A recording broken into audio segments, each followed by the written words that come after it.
ফুলবাড়িতে কোটি টাকার বিদেশি সিগারেট উদ্ধার, গ্রেপ্তার দুই অসমের বাসিন্দা। আন্তরাজ্য চোরাচালান রুখে বড় সাফল্য পেল পুলিশ। শুক্রবার সন্ধ্যায় ফুলবাড়ি ঘোষপুকুর পাওয়ার হাউস এলাকায় জাতীয় সড়ক 27A তল্লাশি চালিয়ে একটি 12 চাকার কন্টেনার থেকে বিপুল পরিমাণ বিদেশি সিগারেট উদ্ধার করে পুলিশ। সূত্রের খবর, কন্টেনারটি গুয়াহাটির দিক থেকে মুম্বাইয়ের দিকে যাচ্ছিল। পুরনো জুস কোম্পানির প্যাকেটের আড়ালে লুকোনো ছিল 4 ধরনের বিদেশি সিগারেটের 214টি কার্টুন। আন্তর্জাতিক বাজারে এর মূল্য কোটি টাকারও বেশি। পুলিশ জানিয়েছে, গোপন সূত্রে খবর পেয়ে কন্টেনারটিকে আটক করা হয়। গাড়ির চালক ফজল আহমেদ ও সহকারী ইরশাদ খান দুজনেই অসমের বাসিন্দা। তাদের ঘটনাস্থল থেকে গ্রেপ্তার করা হয়। পুলিশ কন্টেনারটি বাজেয়াপ্ত করেছে। ধৃতদের শনিবার শিলিগুড়ি মহকুমা আদালতে তোলা হয়। ফাঁসিদেওয়া থানার পুলিশ ঘটনার তদন্ত শুরু করেছে।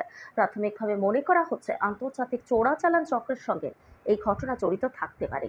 স্থানীয় পুলিশ প্রশাসনের এই তৎপরতায় খুশি সাধারণ মানুষ। প্রশাসনের দাবি, এমন অভিযান ভবিষ্যতে অব্যাহত থাকবে।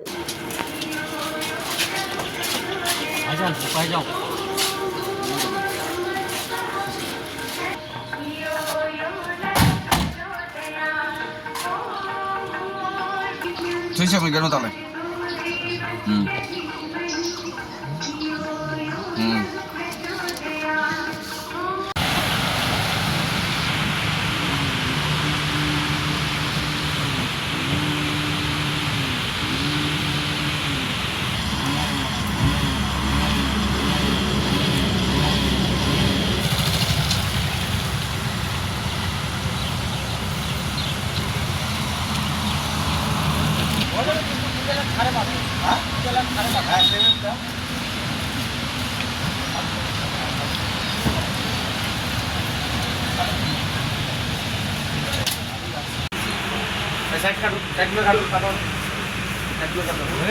উপরে উপরে দাও, উপরে দিব রাকেশ